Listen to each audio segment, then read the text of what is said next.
Shalom. Before I begin this video, I want to give all praise, honor, and glory to Yahweh, Ba'ashem Yahushai, Ba'ashem Rachakodash. Double honors to the apostles and the elders of Great Millstone, and continue to reveal what to this very day. That is our feeding the flock through the Spirit and power of Yahweh, Ba'ashem Yahushai. And also as well, Shalom to the Hope elect as well. That's continually plowing as well. That's continually showing forth your diligence in this work, spreading this gospel to other members of the Hope elect in faith and truth, sincerity, and all charity. Now, haven't came up with a topic of this video as of yet, but this topic has been on my spirit for quite some time now. I'm not sure if I created a lesson or video on this topic, but if I did, the spirit just wants it to come back out. But this is regarding the subject concerning a threshing floor. Okay, now this place which we reside in, which we all know and is common knowledge now that America is known as Babylon the Great in the Bible, which is also known as the Golden City, the virgin daughter of Babylon in prophecy, in which prophecy is playing out right now before our very eyes, is that one of the things that the scriptures compare this place, Babylon the Great, to is as a threshing floor. Okay, and if you look at this image that I have here on this in front of you, is image of a threshing floor. Okay, and as you can see, it's rounded out. It's basically a place appointed to where corn is released from a sheaf and is beaten with a flail. Okay, and as you can see, it's fleshed out. Is a circular area that's been fleshed out for the purpose of threshing. Okay, now the reason why this is so important is because if you observe threshing floor, this is exactly how America is going to be taken in that day. Okay, as our corn is out of a sheaf and put into a threshing floor and beaten with a flail, guess what? Babylon the Great, which is known as America, is going to be beaten in like manner. Okay, and the device that the Lord is going to use to beat this place to nothing but dust, and as the area that you see right here that's been that looks like this image, right, where the area is all fleshed out and is really when you look at it, it's completely devoid. In other words, when you look at this image, it's compared to something that has been completely wiped out. Okay, and that's how Babylon is going to appear once the Lord destroyed this place by that device which I mentioned, in which that device is the ICBM thermonuclear missiles that's going to be shot to this place from one end of the earth to the other. Okay, and if you're reading the definition for a threshing floor, right, you just hit OK on that. Got on airplane mode. But yeah, so I just did a regular Google search for a threshing floor. Basically, it's a space where sheaves of grain is opened up, and the stalks are spread across the floor, right? And so you have donkeys and oxen that are walked around and dragging a heavy threshing board behind them to tear the ears of grain from the stalks and loosen the grain itself from the husk. Now, this is an act, whether the threshing is an act of having the grain loosened from the husks. Okay, in which, if you look at the process of threshing, basically you're separating the grain from the husk. Okay, so that is also a part of the return of our Lord. Not only does it encompass the destruction of Babylon the Great, but also as well the separation of his elect from out of the earth. All right, his separation from of the elect from the earth. Okay, that's why the Lord has a certain amount of men from the nation of Israel that has been set aside for himself and are separated for his use. All right, separated for his pleasure. Okay, but So there's two types, like it says here, for a threshing floor. It says one type is especially flattened outdoor surface, usually circular and paved. Okay, so again, like I mentioned earlier, that specific area that's cut off or set aside, basically that is something that is flattened. Okay, so likewise with Babylon is going to be flattened out by way of what? The missiles.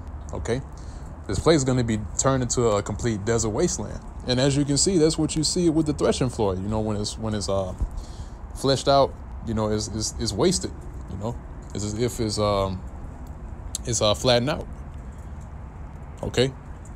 Now the second type is inside a building with a smooth floor of earth, stone, or wood, where a farmer would thresh the grain harvest and then winnow it. Okay.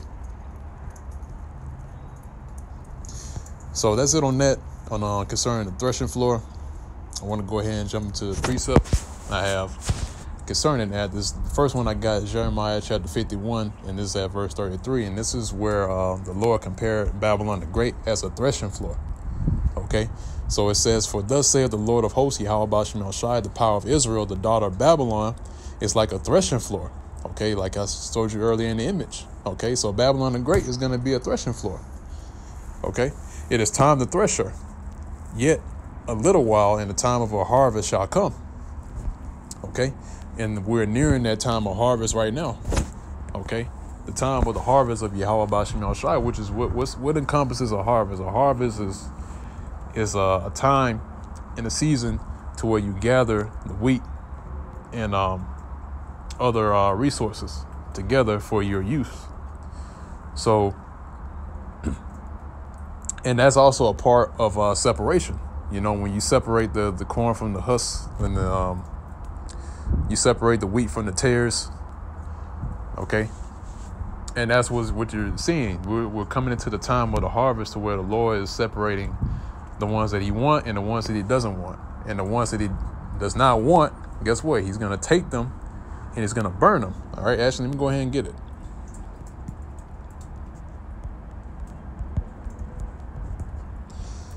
Slack you, since I brought that out. This is the book of Matthew chapter 13, and this is at verse 30. Okay. Let me get straight to the point. Verse 30 it says, "Let both grow together." It's talking about the wheat and the tares. Okay. It says, "Let both grow together until the harvest, and in the time of the harvest I will say to the reapers, gather ye together first the tares, and bind them in bundles to burn them, but gather the wheat into my barn." See that? So first is the gathering of the tares, right? But like it says here, he says to the reapers, okay? And he's commanding the reapers to go out and to first get the tares, bind them in bundles, and do what? And burn them. Okay? And that's what's going to happen. So the tares are going to be gathered together, all right? And the Lord is going to burn them, all right? And again, it's by way of the missiles, okay? But it says here, "But gather the wheat into my barn." Okay, you see that? So, and the wheat represents the elect, okay? And that's it on this one. I want to grab another one.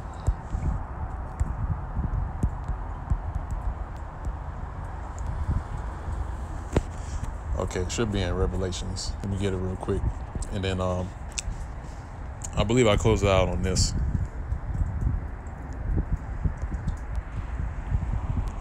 Right, so this is Revelation chapter 14, and this is at verse 14.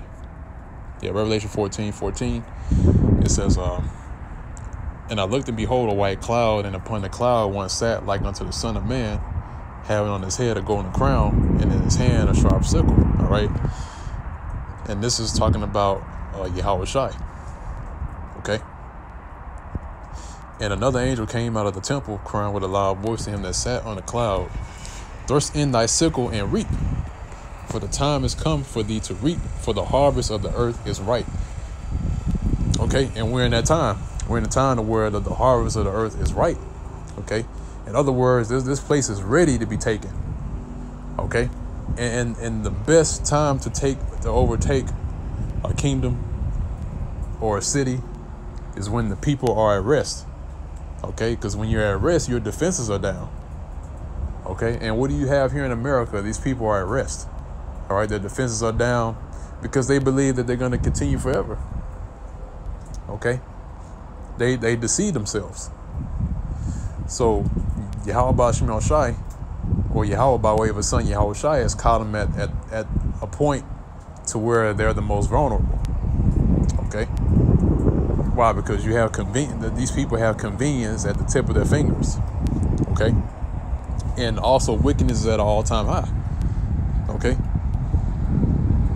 and wickedness to these people are pleasurable. Okay, so at the level of wickedness that this place is at right now, these people are ready to be taken. Okay, there's only so much that there's only so much wickedness that can be pushed out by the people. That's how the Lord destroyed the earth in the first time. He destroyed because the heart of men was set on evil continually, and that's what you have now today. Okay, it says, let's see, verse 16 says, and he that sat on the cloud thrust in his sickle in the earth, and the earth was reaped. And another angel came out of the temple which is in heaven, he also having a sharp sickle. And another angel came out from the altar which had power over fire, and cried with a loud voice to him that had the sharp sickle, saying, thrust in that sharp sickle and gather the clusters of the vine of the earth, for her grapes are fully ripe, like I was mentioning earlier. And the angel thrust in his sickle to the earth and gathered the vine of the earth and cast it into the great winepress of the wrath of the Most High. And that's the point. In verse 20, it says, and the winepress was trodden without the city, and blood came out of the winepress. So that's a great slaughter. Okay, so this is what you're going to witness here in the last of the last days, in the final milliseconds of this place. Is a complete destruction and bloodshed. Okay, that's the time of the harvest that we're coming into very soon. Okay, and again, like I said at the beginning of the video, this place is compared to a threshing floor. Okay, so with that, I'm gonna go ahead and close out on that note. Lord's will, this was edifying to the elect of the nation of Israel, and Lord's will, this is also edifying to the ones that the believers, the sincere Akim, Tazadakim, the few sisters that believe in this word as well. And also as well, once again, I want to give all praise, honor, and glory to Yahweh, Ba'Shem Shai, Ba'Shem Chakodash, double honors to the apostles and the elders of Great Millstone that rule well to this day, and also Shalom, peace and safety, and salutations to the whole elect that's continually laboring this work, and also do labor, giving your diligence to make your call and election sure, and faith and truth and sincerity in all charity. And with that, go say Shalom.